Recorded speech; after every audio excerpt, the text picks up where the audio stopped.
सक्षम आहे, वंचित आहे, शोषित आहेत, आरक्षण आहे, काय गरिबी हटवचा नारा नाही, आरक्षण हा पर्याप्त प्रतिनिधित्वाचा नारा आहे. आणि म्हणून हे आरक्षण काय आहे, उपवर्गीकरण म्हणजे काय आहे, तर त्या पर्याप्त प्रतिनिधित्वाचीच मागणी आहे की आजपर्यंत हा मातंग समाज शेकडो वर्ष आणि आज संविधानाची 75 वर्ष या ठिकाणी मातंग समाज अडगळीला पडलेला आहे. यामध्ये नोकरीचं प्रमाण कमी आहे, राजकीय क्षेत्रामध्ये पर्याप्त प्रतिनिधित्व नाही, आमच्या लोकसंख्येच्या मागासलेपणाच्या प्रमाणामध्ये आपल्याला पर्याप्त प्रतिनिधित्व मिळावं, शिक्षणामध्ये, नोकरीमध्ये, योजनामध्ये, राजकीय क्षेत्रामध्ये प्रतिनिधित्व मिळावं आणि आमचा अनुशेष भरून काढला जावा, यासाठीची मागणी म्हणजे आरक्षणाचं अबकडे उपवर्गीकरण आहे. आणि म्हणून मला या ठिकाणी प्रामुख्याने फार महत्त्वाची गोष्ट सांगायची की छत्रपती राजर्षी शाहू महाराजांनी 1902 ला कोल्हापूर संस्थानामध्ये आरक्षण लागू केलं आणि त्यावेळेला त्यांच्याच मताने जे अष्टप्रधान मंडळ आहे त्यांनी विचारलं की महाराज हे आरक्षण म्हणजे काय भानगड आहे, हे कशासाठी लागू करायचंय, इथं गुणवत्ता दाखवून आपण नोकऱ्या देतोय. त्यावेळेला शाहू महाराजांनी सांगितलं होतं, त्यांना एक उदाहरण दिलं, घोड्याच्या पागेत गेल्यानंतर त्या ठिकाणी एक चण्याचं टोपलं ठेवलं आणि हे सगळे घोडे एक ठिकाणी एक सोबत ते चण्याच्या पागेमध्ये सोडले. त्यावेळेला झालं असं की जे काही प्रबळ घोडे, त्या प्रबळ घोड्यांनी जे काही दुबळे घोडे त्यांना लाथा मारून ढकलून देऊन पुढे गेले. पाठिंबा नसताना लोकशाहीर अण्णाभाऊ साठेंनी स्वतःच्या हिमतीवर ही मुंबई महाराष्ट्राची करून दाखवलेली आहे. आणि आता तर आपण लागोनी आहोत. जय लहूजी. सर्व समाज बांधवांना एक विनंती आहे, बीड जिल्ह्यामध्ये मातंग समाजासाठी, मातंग समाजाच्या लेकरांना शिकण्याचा एकमेव वसतिगृह बीड शहरामध्ये सुरू करण्यात आलेला आहे. आपल्या समाजातील ज्येष्ठ शिक्षक नेते उत्तमरावजी पवार साहेब यांच्या नेतृत्वाखाली हे वसतिगृह बीड शहरामध्ये सुरू करण्यात आलेलं आहे. सर्व मातंग समाजाला विनंती आहे की त्यांनी आपल्या मुलाबाळांना शिक्षणाच्या प्रवाहामध्ये आणावं. धन्यवाद. बोल लवकर, 2 मिनिटात बोला. सर्वप्रथम सर्वांना जय लहूजी. भाषा सुरू करण्यापूर्वी ज्यांच्या रक्ताने आणि ज्यांच्या विचारांनी आपल्याला हा सन्मान दिला त्या क्रांतीसूर्यांना मी वंदन करते.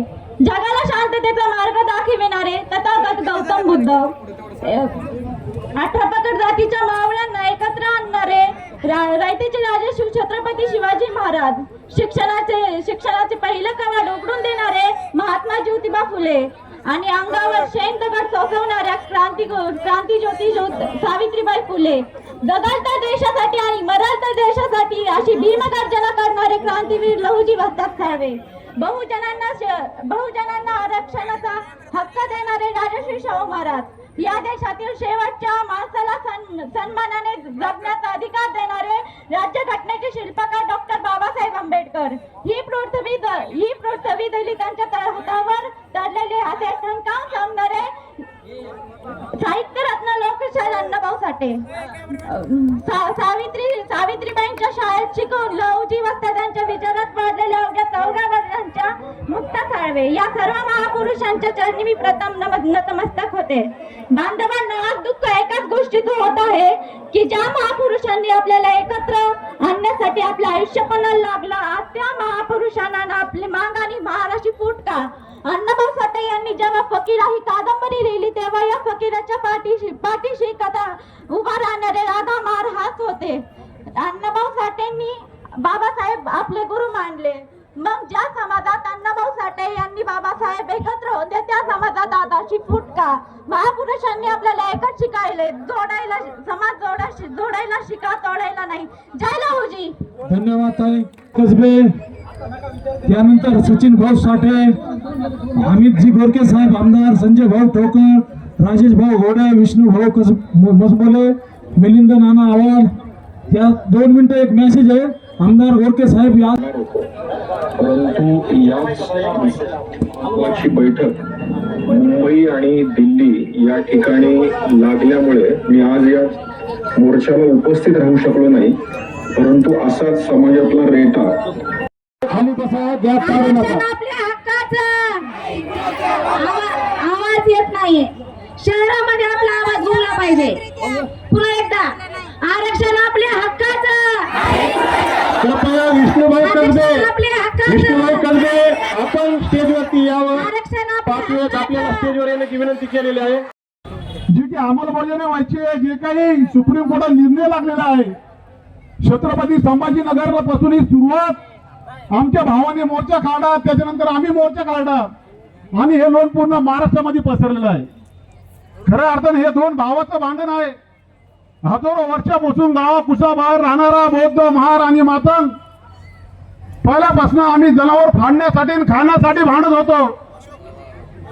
डॉक्टर बाबासाहेब आंबेडकरांनी 1920 ला संदेश दिला, खेडेगाव सोडा, शहराकडे या, शिक्षण घ्या. आमच्या भावाने मान्य केले, ते आले, ते सुधारले, आम्ही मागे राहिलो. परंतु आज सुप्रीम कोर्टाने घटनेला सोडून निर्णय दिलेला आहे आणि 5 राज्यामध्ये हे आरक्षणाची अंमलबजावणी झाली. तिथं कुठेही भांडणं झालेलं नाही, तिथं कुठेही वाद झालेला नाही. मग महाराष्ट्रामध्ये काय दुःख झालं याचं कारण तुम्हाला समजून घ्यावं लागेल मित्रांनो. कोणाचा वाटा आम्ही घेणार नाही, आमच्या हक्काचा वाटा आम्ही घेणार आहोत. त्यामुळं या ठिकाणी मी एकच सांगू इच्छितो की जे काही बाणगुळं फेसबुक व्हॉट्सअपवर जे बोलत आहेत की हा मामानू छोटा, तो मामानून मोठा, कोणत्या बाय, आणि ते 2-4 चेहरे मला वाटतं तिकडनं आरएसएसने सोडलेलं वाटतं, कारण की आरएसएसचं नाव घडी येऊ लागलं. प्रत्येक माता फुलेंना आमच्या बाबासाहेबांनी गुरु मानलं. मध्ये भांडणं लावू नका, आयुष्यामध्ये आम्हाला तुम्हाला सगळ्यांना सोबत जायचं आहे आणि सोबत लढत असताना आरक्षणात जो काही निर्णय होईल तो होईल, ते शासनावर सोडून द्या, केंद्रावर सोडून द्या. आणि जाता जाता 2च मिनिटं सांगतो, आमच्या जे काही विरोधक आहे ते म्हणते याच्या मागे आरएसएस आहे. तुम्ही स्पष्ट सांगतो, आरएसएस याच्या मागे नरेंद्र मोदी आहे. आणि काय याचं कारण सांगतो, नीट आहे का, कोणाकडे कॅमेरा असेल लाईव्ह करा. हे आरक्षणाचं उपयोगकरण पूर्ण देशामध्ये झालेलं आहे, मांगा मारा झालं नाही, पूर्ण देशामध्ये झालं. आमचे मंदार कृष्ण मादिगा, आमचे राष्ट्रीय नेते, त्यांनी तेलंगणामध्ये 50 लाख लोकांची सभा घेतली 2023 ला. त्या ठिकाणी नरेंद्र मोदी साहेब आले आणि हा लढा सुप्रीम कोर्टामध्ये 1980 पासून चालू होता. नरेंद्र मोदी साहेबांनी मंदार कृष्ण मादिगाला गळ्याला गळा लावला आणि त्या 50 लाखाच्या मादिगा मातंग समाजा सभामध्ये नरेंद्र मोदी साहेब म्हणाले की मंदार कृष्ण मादिगा, तुझ्या समाजावर यापुढे कुठेही अन्याय होणार नाही. आणि 2023 ची सभा झाली. नरेंद्र मोदींनी शब्द दिला, 1 ऑगस्ट 2024 ला सुप्रीम कोर्टाने निर्णय दिला आणि पूर्ण देशामध्ये, महाराष्ट्रात पूर्ण देशामध्ये आरक्षणाचं वर्गीकरण लागू झालं. त्यामुळं आमच्या मागे नरेंद्र साहित्य समस्त शोषितांना, पीडितांना जागृत केलं आणि शोषितांच्या व्यथा आणि वेदना आपल्या साहित्याच्या साहित्य सम्राट अण्णाभाऊ नटेंना, घटनेचे शिल्पकार चौकटीत राहून इच्छा सर्वोच्च न्यायालयाने निर्णय दिला की या सर्व उपेक्षित असलेल्या लोकांना आरोग्याचा फायदा झाला पाहिजे, मिळालेला पाहिजे. परंतु आमच्या सरकारला एवढंच सांगणार की सरकार, आम्ही आमचा हा खाली बसा वंचितातला वंचित समाज पाठीमागे राहिलेला आहे. आम्हाला देखील या देशामध्ये स्वाभिमानाने जगायचा आहे. आम्हाला देखील या देशामध्ये चांगल्या पद्धतीने जगायचं हे सांगण्यासाठी आमचा समाज इथं रस्त्यावरती उतरलेला आहे. म्हणून मला या मोर्चाच्या माध्यमातून एवढंच सांगायचं की आता बाबासाहेबांच्या समानतेचा रथ आपल्याला पुढे घेऊन जायचा आहे. पण हा रथ जर पुढे घेऊन जायचा असेल तर बाबासाहेबांच्या रथाची दोन्ही चाका, एक चाक आहे प्राथमिकचा महार आणि आजचा बौद्ध, आणि दुसरं चाक आहे मातांग समाजाचं. परंतु झालंय काय, मातांग समाजाचं चाक सध्या थोडं लहान झालंय. म्हणून या उपवर्गीकरणाच्या माध्यमातून हे चाक मोठं आम्हाला करायचं आहे आणि बाबासाहेबांच्या विचाराचा रथ योग्य दिशेने आम्हाला घेऊन जायचं आहे. यासाठी हा मोर्चा आहे. दुसरा, या मोर्चाच्या माध्यमातून मला इथल्या सरकारला सांगायचं आहे, आदरणीय फडणवीस साहेबांचे आम्ही आभार मानतो. ते याच्यासाठी आभार मानतो की तुम्ही किमान म्हणलात तरी आम्ही तुम्हाला 2-3 महिन्यामध्ये आरक्षण देऊ. पण जे स्वतःला पुरोगामी म्हणतात ते राष्ट्रवादी आणि काँग्रेसवाले कुठात? या राष्ट्रवादी आणि काँग्रेसवाल्याला आजपर्यंत या मातांग समाजाने मतं दिली आणि तुम्हाला मतं दिली आणि तुम्ही माणसं मात्र आमच्या विरोधात बोलायला सोडले आणि तुम्ही आमच्या मातांग समाजाला मिळणाऱ्या आरक्षणाला विरोध करताय. आणि तुम्ही जर आरक्षणाला विरोध करणार असाल तर 29 मध्ये मातांग समाज तुमचा टांग्या पलटी करून घोडे फरार झाल्याशिवाय राहणार नाही. फरार. त्यामुळं फडणवीस साहेबांना सुद्धा आमची विनंती आहे, तुमचा सुद्धा टांग्या पलटी होऊ शकतो आणि घोडे फरार होऊ शकते. आणि तुम्ही जर आरक्षण या मातांग समाजाला दिला तर आज मी इथं जाहीर करतो, राजेश घोडे 10,000 लोकांना जमवून फडणवीस साहेबांचा मी जाहीर सत्कार करू, जाहीर सत्कार करू. या निमित्ताने एवढंच बोलतो आणि थांबतो. जय भीम, जिंदाबाद. यानंतर गणपत भिसे यांना विनंती करतो, त्यांनी आपलं मत व्यक्त करावं. गणपत भिसे. सुरणाच्या धरणामध्ये जल समाधी घेऊन या मागण्याला आरक्षणासाठी आपल्या स्वतःच्या प्राणाची आहुती दिलेली आहे. म्हणून संजय भाऊ तातोडेला आपण कोणी विसरायचं कामा नाही. म्हणून इथं जमलेल्या सगळ्या माता समाजाच्या पोरांना आणि महिलांना विनंती आहे, मी 4 घोषणा देणार आहे आणि त्या 4 घोषणा या देवेंद्र फडणवीसला ऐकू गेल्या पाहिजे. जगात विख्यात साहित्य सम्राट अण्णाभाऊ साठे साहेबांचा, डॉक्टर बाबासाहेब आंबेडकरांचा, आद्य क्रांतिगुरु लवजी वसंत साहेबांचा. अरे जो शोर चल रहा है उस जोर से बोलो मेरे यारो, ये भैरव का इलाका है, जरा जोर से बोलो.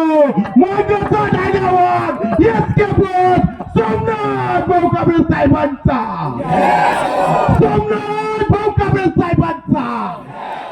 ज्यांनी या मागाला जागा केले आधुनिक फकीरा सोमनाथ भाऊ कांबळे साहेबांचे तुम्ही आम्ही वारसदार आहोत. मित्रांनो, 24 तारखेला मोर्चा होणार आहे आणि मी जालन्याहून बीडच्या मागाला आमंत्रण देण्यासाठी आलेलो आहे. कारण उद्याचा होणारा 24 तारखेचा मोर्चा हे तुम्हाला हे दाखवण्यासाठी 8 राज्यातला मातांग समाज त्या आझाद मैदानावरती येणार आहे. म्हणून माझ्या आया बहिणीला आणि भावंडांना विनंती आहे की 24 तारखेला मोर्चेला तुम्ही यावा. आणि रोलच काय सध्या गुप्तचर यंत्रणा असेल त्याला उद्याचा अंत लागणार नाही या मागाचा. कारण सोमनाथ भाऊ कांबळे साहेबांचे आम्ही वारसदार आहोत. क्रांतिकारी जय लवजी. सर्व महापुरुषांना विनम्र अभिवादन करून माझ्या 2 शब्दाला सुरुवात करतो. आज इथे लहान लहान लेकरं इंग्लिश बोलायला लागलेत आणि कोण म्हणते आमचा समाज शिकत नाही. एवढा समाज जे शिकलेला आहे म्हणूनच इथं आलेला आहे. कुणीही तसल्या सोशल मीडियावर आमचा समाज शिकलेला नाही आता गरे धरू नका. आमचा समाज शिकला म्हणून रस्त्यावर आलाय. आम्हाला आरक्षणाची गरज आहे आणि ते आम्ही मिळवणार. जेवढंच बोलतो थांबतो. जय भीम, जय लवजी. यानंतर शिक्षण यात्रा ज्या युवकांनी काढली, पहिला अमोल शेरकर यांना मनोगत व्यक्त करा म्हणून विनंती करतात. परमपूज्य डॉक्टर बाबासाहेब आंबेडकर, वस्ताद लवजी साळवे, अण्णाभाऊ साठे आणि सर्वच महापुरुष ज्यांनी गरिबांसाठी आणि शोषितांसाठी काम केलं. आज उपवर्गीकरणाचा जो बीड येथे मोर्चा निघालेला आहे, गेल्या 2 महिन्यापासून सोशल मीडियावर आपल्याला ट्रोल केलं जात आहे. ट्रोल की मागाचे पोत्राज आहेत, मागाचे हलकीवाले आहेत. पण माझा त्यांना सांगाय की त्याच मागाच्या पोत्राजाचा एखादा कलेक्टर व्हावा यासाठी उपवर्गीकरण आहे. ऐतिहासिक विषमतेमुळे अनुसूचित जातीतील काही लोक प्रगत झाले आणि काही लोक आज सुद्धा शिक्षणापासून आणि बेरोजगारीपासून वंचित आहेत. आणि म्हणून त्या वंचित समूहाला न्याय मिळवून देण्यासाठी या आरक्षण उपवर्गीकरणामध्ये आरक्षणाचं उपवर्गीकरण झालं पाहिजे, यासाठी आपण या ठिकाणी जमलेलो आहोत. मित्रांनो, क्रांतीवीर लवजी वसंतांनी सांगितलं की स्वराज्य मिळवण्यासाठी बलवान व्हा आणि स्वराज्य मिळवा. स्वराज्याची वाट ही तुरुंगातून जाते आणि म्हणून आमच्या फकीरा क्रांतिकारकांनी इंग्रजांना हलग्या वाजून त्यांचा बेरोजगारचा खजिना लुटला आणि तो खजिना या ठिकाणी गोरगरीब जनतेमध्ये आणून वाटला. त्या लहूजी जास्त लांबण्याचं भाषण करणार नाही, कारण बऱ्याच लोकांनी आपलं मनोगत व्यक्त केले. फक्त 2च गोष्टी या ठिकाणी सांगू इच्छितो की ज्या पद्धतीत या आरक्षणाचा उपवर्गीकरणाचा जो लढा गेल्या अनेक वर्षापासून चालू आहे, याला विविध संघटना, विविध पक्ष, विविध नेते यांनी पाठबळ दिलं. आता कुठेतरी ते दृष्टिक्षेपात येऊन लवकरात लवकर ते आपल्याला मिळणार आहे अशी चिन्ह दिसत असताना काही प्रशासनातले अधिकारी, काही नेते मंडळी त्याला खोडा घालण्याचा प्रयत्न करतात. त्याचं कारण असं, डिसेंबर 2023ला ज्या वेळेस शासनाने अभ्यास गट निर्माण केला, आपले काही आमदार आणि काही अधिकाऱ्यांना कर्नाटकाला, तेलंगणाला, त्या ठिकाणी आंध्र प्रदेशला कसं उत्तर साहेबांपासून आमचे दाखले प्रचंड संख्येनं जमलेला समाजास सप्रेम जय भीम, जय लहुजे, जय लहुजे. माझ्या भगिनींनो आणि बांधवांनो, या मोर्चाच्या अनुषंगाने ज्या ज्या महामानवांनी या मानव जातीच्या संबंध उद्धारासाठी अविरत काम केलं, त्या सर्वांना तिरवार वंदन करतो. या भारतीय संविधानाचे शिल्पकार बोधिसत्व परमपूज्य भारत रत्न डॉक्टर बाबासाहेब आंबेडकर, महामानव बोधिसत्व तथागत भगवान गौतम बुद्ध, कुंवारी भूषण छत्रपती शिवाजी महाराज, आरक्षणाचे जनक राजर्षी शाहू महाराज, लोकशाहीर साहित्य रत्न अण्णाभाऊ समान उपवर्गीकरणाचे जे मोर्चे निघाले, त्या मोर्चाची दखल घेऊन ज्या ज्या राज्याचे आपण सर्वजण या पक्ष न्याय दिला म्हणून न्याय घेता, त्या सर्व उपवर्गीकरण झालेल्या राज्यामध्ये बहुतांश काँग्रेस शासित राज्य होतं, हे मी तुम्हाला सांगू इच्छितो. माझ्या बांधवांनो, या बीड जिल्ह्याच्या काँग्रेस पक्षाच्या नेत्या खासदार रजनीताई पाटील, माजी मंत्री अशोकराव पाटील आणि या जिल्ह्याचे जिल्हाध्यक्ष राहुल भैया सोनवणे पाटील यांनी भारतीय राष्ट्रीय काँग्रेस पक्षाचा या उपवर्गीकरणास जाहीर असा पाठिंबा व्यक्त केलेला. मी ते समन्वय समितीकडे हे पत्र देतो, त्यांनी हे स्वीकार करावा याची नोंद मीडियाने घ्यायला विनंती करतो. आणि मी 2च मिनिटाचा वेळ घेतो. मी समाज म्हणून तरी आहेत, पण पक्ष म्हणून या 2 नेत्यांना महाराष्ट्रात आग लावण्याचं जे काम करत आहेत, त्यांना मी प्रश्न करणार आहे या मीडियाच्या माध्यमातून. पत्रकार बांधवांना त्यांच्या पुढे आवाज जाऊ द्या. माजी मंत्री आदरणीय राजकुमारजी बडोले साहेब आणि सन्मानित न्यायाची लढाई गेली रस्त्यावर येतील, त्या लोकांसाठी, समाजासाठी काँग्रेस पक्ष विरोधातला पक्ष, विरोधी पक्ष म्हणून त्यांच्या पाठीमागे उभा राहणं आमचा धर्म आहे. मी एकदा जाहीर पाठिंबा देतो, समाज म्हणून सोबत आहे एवढं जाहीर करतो आणि थांबतो. जय भीम, प्रबुद्ध भारत, जय लहुजी. यानंतर विक्रम आणि आजच्या या मोर्चाला विचार मंचावरील सर्वच पक्षाचे आणि संघटनेचे नेते आणि समोर बसलेले माझी मायबाप जनता, मित्रांनो, आज आपण या ठिकाणी कलेक्टर ऑफिसवर आपल्या मागण्यासाठी मोर्चा घेऊन आलेलो आहोत. कारण मोर्चाचा उद्देश एक आहे.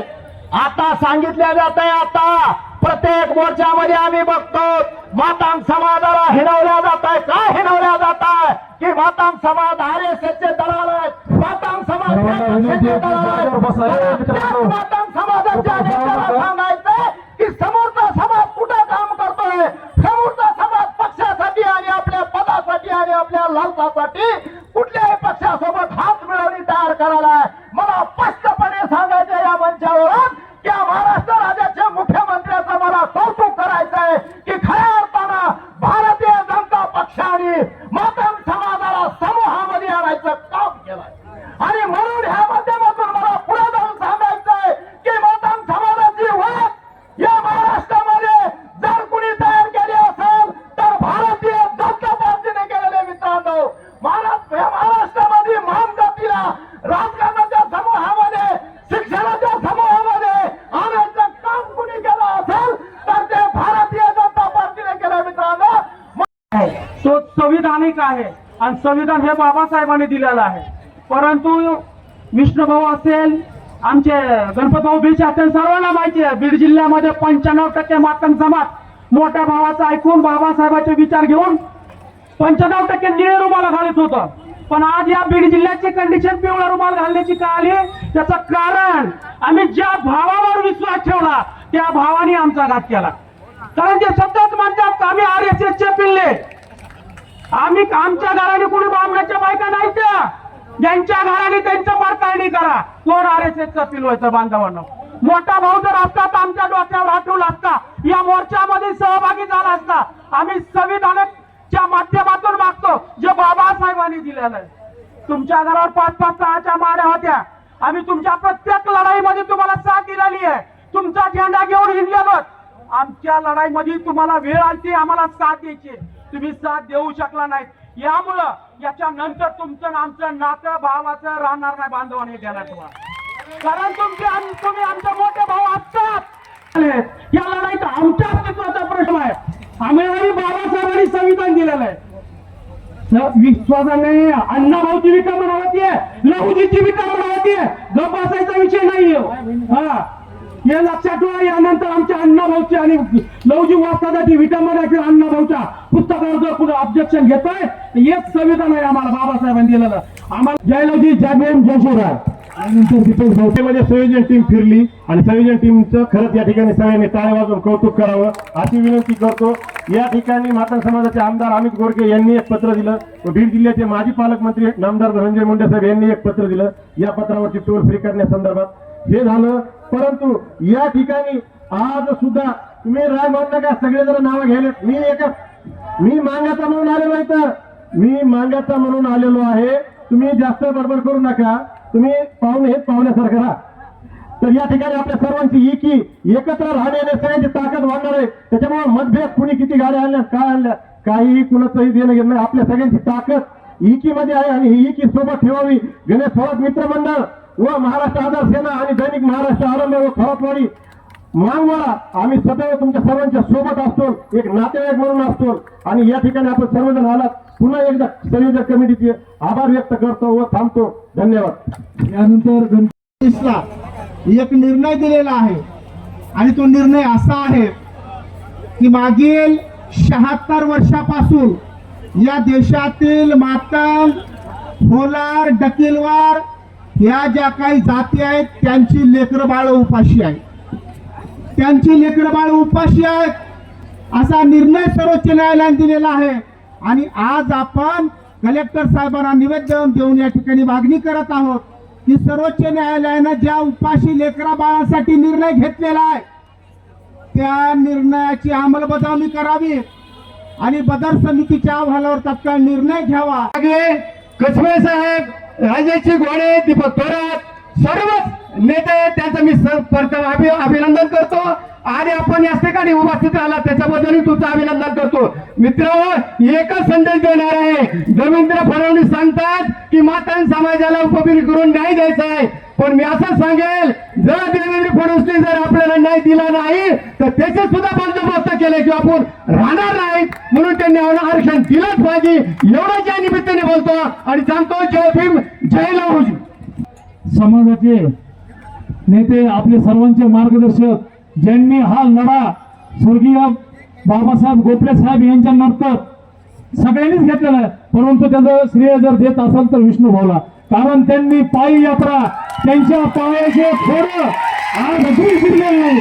मी विष्णू भाऊला विनंती करतो, भाऊ आपण 2 मिनिटं मनोगत साठे यांना प्रथमतः या ठिकाणी विनम्र असं अभिवादन करतो.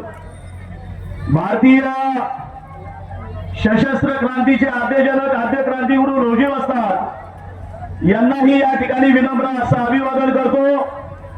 भारतीय राज्यघटनेचे शिल्पकार बोधिसत्व परमपूज्य डॉक्टर बाबासाहेब आंबेडकर यांनाही विनम्र असं अभिवादन करतो.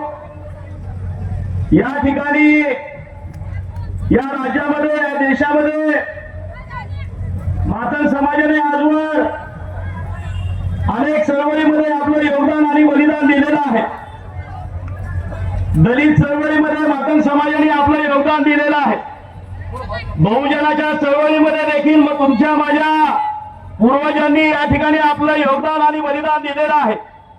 हिंदुत्वासाठी देखील मातंग समाजाने आपलं योगदान दिलेलं आहे. मात्र पहिल्यांदाच तुमच्या माझ्या भावी पिढीच्या भविष्यासाठी आरक्षणाच्या संजय भाऊ ताकतोडे, त्याचबरोबर आपला बुलढाणा जिल्ह्याच्या चिखली तालुक्याच्या नायगावचा अंकुश भाऊ खंदारे, आपल्या शेजारच्या धाराशिव जिल्ह्यात सूर्य देखील तुमची आमची परीक्षा घेतोय.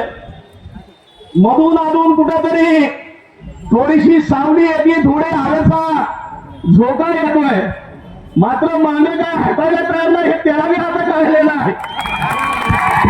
खरं तर या ठिकाणी मी बीड जिल्हेकरांचं सर्व आपल्या भावी पिढीच्या भविष्यासाठी आता ह्या व्यवस्थेचा आणि ह्या जातीवादीचा घाम काढायचं एवढं मात्र लक्षात असू द्या. आजवर मातंग समाजाने आपलं योगदान दिलेलं नाही. संपूर्ण राज्यभरामध्ये प्रत्येक जिल्ह्यामध्ये शैक्षणिक असेल, शासकीय नोकरीतलं असेल, याचा वाटा कुणाला किती मिळालाय, काय वेळ असतोय, कशाला पुढे गेलं पाहिजे, योजनांचा डाटा, मग त्या केंद्रीय योजना असतील, राज्य सरकारच्या असतील, तो जमा व्हायला काय वेळ असतोय. माझ्यासारख्याने मी शासकीय सेवेमध्ये असताना कुठल्याही राजकीय पदावर नाही, ना आमदार ना खासदार ना मंत्री ना कुठल्या खात्याचा मोठा अधिकारी, लिहिता येत नाही, त्याला मोजता बी येत नाही, त्याला का टार्गेट करताय. माझी विनंती आहे, या माध्यमातून विनंती आहे, फार वेगवेगळ्या प्रकारच्या या ठिकाणी त्यांच्यावरती तुम्ही टीका करताय, लाजा वाटत नाही. काय परिस्थिती आहे. लवजी वस्ताद साळवे या देशाच्या 7 पिढ्यामध्ये तुम्हाला सांगतो बांधवलं, असं होणे नाही बरं का. लवजी बाबांसारखं होणे नाही. ज्या काळामध्ये 4-4, 5-5, 8-8, 10 बायका करायच्या ना, त्या काळामध्ये 25 नोव्हेंबर 1817ला या मातंग कुळातल्या ह्या पठ्ठ्याने शपथ घेतली. कुठं? खडकीच्या रणांगणामध्ये आपल्या राघोजीच्या देहाशेजारी समाधीजवळ शपथ घेतली. काय घेतली? जगेंतर स्वराज्यासाठी आणि बरेंतर स्वराज्यासाठी. जोपर्यंत या शनिवारवाड्यावरचा युनियन जे खाली उतरून तिथं भगवान चढवणार नाही छत्रपती शिवरायांचा, तोपर्यंत मी लग्न करणार नाही. बांधवांना मला एक क्रांतिकारक दाखवा, एक जण दाखवा ज्यांनी या प्रकारची शपथ घेतली. नुसती शपथ नाही घेतली. 17 फेब्रुवारी 1881, वय वर्ष किती? 86 वर्ष. कुठल्या राष्ट्रपुरुषाला, कुठल्या क्रांतीवीराला, कुठल्या समाज सुधारकाला एवढं आयुष्य मिळालं? 86 वर्ष जगले ना. शेवटपर्यंत, शेवटच्या श्वासापर्यंत लग्न केलं नाही. हो, लग्न केलं नाही. लवजी वस्तादांचं तालीम उभी केली त्यांनी, जी 25 नोव्हेंबर 1817 शपथ घेतली. ती शपथ पूर्ण करण्यासाठी भाऊ या देशात ब्रिटिशांना हद्दपार करायचंय. काय केलं पाहिजे?